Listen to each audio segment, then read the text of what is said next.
बिस्मिल्लाहिर्रहमानिर्रहीम अस्सलामु अलैकुम रहमतुल्लाह। मोहसिन नकवी ने इस्टेबलिशमेंट के साथ मिलकर वज़ीर आज़म शहबाज शरीफ के ख़िलाफ़ महाज खोल दिया है और पूरा प्लान बना लिया है कि किस तरीके से शहबाज शरीफ को घर भेजना है। क्योंकि जब भी ताकतवर के ऊपर हाथ डाला जाता है, करप्ट के ऊपर हाथ डाला जाता है, लूट मार करने के ऊपर हाथ डाला जाता है, या सिंपल वर्ड्स में आप ये कह लें कि जब भी अकाउंटेबिलिटी की बात की जाती है, एहतसाब की बात की जाती है, हिसाब किताब की बात की जाती है, और वही अकाउंटेबिलिटी जो कि इमरान खान करना चाहता था। अकाउंटेबिलिटी ये हर हुकूमत के अंदर, रियासत के अंदर, मुल्क के अंदर बुनियादी असूल है। आप अकाउंटेबिलिटी को निकाल देंगे तो पीछे क्या बचेगा? कौन परफॉर्मेंस देगा? कौन कारकर्दगी दिखाएगा? यही वो जमहूरी निज़ाम है जो कि अकाउंटेबिलिटी की बुनियाद के ऊपर कायम किया गया है कि अवाम जो जमहूर है, ताकत का सरचश्मा वो है। लोग इनके पास जाते हैं वोट मांगने के लिए, वो फिर बड़े ही बेबाक अंदाज में उनसे सवालात करते हैं, उनसे पूछते हैं कि आपने हमारे काम नहीं किया, आप हमारे लिए क्या करेंगे, आप हमारे लिए क्या कर सकते हैं। तो फिर अवाम उनको इलेक्ट करती है। उसके बाद वो 5 साल के लिए आते हैं, परफॉर्मेंस ना दे तो अवाम अगले इलेक्शन में उनको उठा के बाहर मारते हैं। ये है अकाउंटेबिलिटी का कॉन्सेप्ट। और उसका जो सेकंड लेयर है वो ये कि मुल्क के अंदर इदारे होते हैं, मुल्क के अंदर मुख्तलिफ इदारे काम करते हैं जो कि नज़र रखते हैं, चेक एंड बैलेंस रखते हैं कि कोई भी लूटमार किसी जगह हो रही हो, 2 नंबरी हो रही हो, अल्लल्ले तल्लल्ले हो रहे हों, उसको जाके रोकते हैं। ये है अकाउंटेबिलिटी की लेयर्स, एक अवामी सतह के ऊपर, एक इदारों के लेवल के ऊपर। और ये जो शरीफ ख़ानदान है, जरदारी ख़ानदान है, इनको अकाउंटेबिलिटी से चिढ़ है। ये अकाउंटेबिलिटी से इनकी जान जाती है, भागते हैं। इसी वजह से मोहसिन नकवी ने इनकी वो दुखती राख के ऊपर हाथ डाला है जो इमरान खान बात करता है, और ये इनकी दुखती राख है और इनसे इनकी जान जाती है। तो मोहसिन नकवी ने वहीं जाके हाथ डाला, वहीं जाके पकड़ा है, और अब इनकी चीखें निकल रही हैं। मोहसिन नकवी ने किया क्या? अब आप इस बात को समझें। आप ज़रा इमेजिन करें कि इन्होंने कितने ताकतवर बंदे के ऊपर हाथ डाला है, जो पाकिस्तान में इस वक्त सबसे ताकतवर शख्स है। इसमें कोई शक वाली बात नहीं है। देखिए, वो अबसार आलम ने बात बिल्कुल ठीक की है।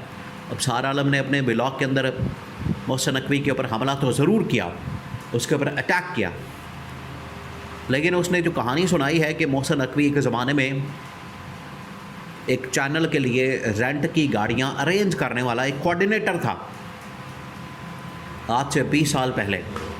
लेकिन आज वो पाकिस्तान का सबसे ताकतवर तरीन शख्स बन चुका है।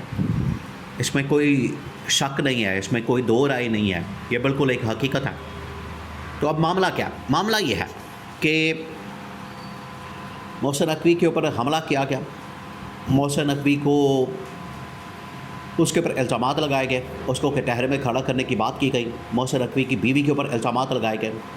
तो मोहसिन नकवी तो बर्दाश्त नहीं करेगा। अब उसने ये पूरा मामला रख दिया इस्टेब्लिशमेंट के सामने।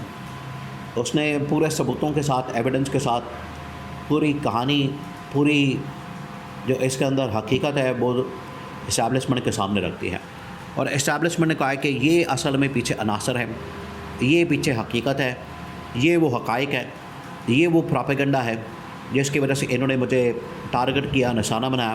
क्योंकि ये चाहते हैं कि इनके जो फ्रंटमैन हैं, इनके जो दोस्त हैं, इनके जो जानने वाले हैं, जिन्होंने कॉन्स्टिट्यूशन 1 के अंदर ये जो ट्विन टावर की बिल्डिंग है उसके अंदर जो अपार्टमेंट्स ले रखे हैं, जिनकी वैल्यू इस वक्त अरबों रुपए के अंदर मौजूद है, उनके ऊपर मैंने हाथ डाला है। तो इनकी चीखें निकल रही हैं और इन्होंने मेरे ऊपर हमला करवा दिया। मोहसिन नकवी ने कहा कि अब मैंने नहीं छोड़ना, मैंने ये बिल्डिंग भी नहीं छोड़नी, इनके पीछे जो सहूलतकार हैं उनको भी नहीं छोड़ना, इनके पीछे जो हैंडलर्स हैं मैंने उन तक भी पहुंचना, और जो भी इसमें आएगा जितना भी ताकतवर हो, गवर्नमेंट के अंदर हो, शरीफ ख़ानदान से हो, जरदारी ख़ानदान से हो, कोई सिफारिश करवाने की कोशिश करेगा, मैंने नहीं छोड़ना। और अल्टीमेटली मोहसिन नकवी ने कहा है कि क्योंकि इसके पीछे हमला करने में नवाज शरीफ का, शहबाज शरीफ का हाथ है, मैंने नहीं दोनों को छोड़ना। ये मोहसिन नकवी ने अपना इंतकाम लेने की ठान ली है और उसने बता दिया एस्टैब्लिशमेंट और कहा है कि आप मेरे साथ चलें वज़ीर आज़म हाउस के अंदर। जर्नलों की टीम के साथ हमने जाना है, बिल्कुल उसी तरीके से ऑपरेशन करना है जिस तरीके से 99 के अंदर नवाज शरीफ के ख़िलाफ़ जर्नलों ने जाके ऑपरेशन करके उसको गिरफ़्तार कर लिया, हथकड़ियाँ लगा के, घसीट के, उसको ठुड्डे मारते हुए बाहर निकाला। बिल्कुल यही सेम रिपीट एपिसोड होगा और शहबाज शरीफ को इसी तरीके से घसीट के, ठुड्डे मार के वज़ीर आज़म हाउस से निकालना मजबूरी बन चुका है, क्योंकि इन्होंने शेर के मुंह में हाथ डाल दिया। तो अब ये इनके साथ होने जा रही है। इन्होंने जो काम किया है और जो खाता खोला है, अब ये सिलसिला देखिए, जब इस्लामाबाद के अंदर कच्ची आबादी को निशाना बनाया जाता है, बुलडोज़र चलाए जाते हैं, लोगों को बेघर कर दिया जाता है, दरबदर कर दिया जाता है, वहाँ से उनको जाने पर मजबूर किया जाता है। और ये सिर्फ इस्लामाबाद की हद तक नहीं, पूरे पंजाब के अंदर, पूरे पाकिस्तान के अंदर आप देखते हैं, कभी पैरा फोर्स के नाम के ऊपर, कभी कोई फोर्स के नाम के ऊपर, कभी किसी फोर्स के नाम के ऊपर, ये जो पाकिस्तान भर में एक वारदात डाली जाती है और गरीब आदमी के ख़िलाफ़ जो ऑपरेशन किया जाता है, तब तो कोई नहीं चीखता, तब तो अफसार आलम कभी नहीं सामने आया, तब तो नवाज शरीफ को तकलीफ़ नहीं हुई, तब तो शहबाज शरीफ ने कोई कमेटी नहीं बनाई, तब तो उसने नहीं कहा कि अदालतों से पहले स्टे लें और लोगों से पूछें, पहले लोगों की अहमियत, लोगों की राय लें, उनकी अहमियत का अंदाज़ा करें। लेकिन जब इन बड़े ख़ानदानों के ऊपर, अमीर लोगों के ऊपर हाथ डाला जाता है, यही वो असल में मुनाफ़कत है, दो नंबरी है। अमीर के साथ, अमीर और गरीब के अंदर फ़र्क है। अमीर के साथ कानून और है, गरीब के लिए कानून और है। मोहसिन नकवी ने कहा कि अब मैंने इनका पीछा करना है और कानून की नज़र में असल में यही वो इमरान खान के नक्शे कदम पर चल पड़े हैं। यही वो विज़न था, यही वो सोच थी, यही वो अप्रोच थी।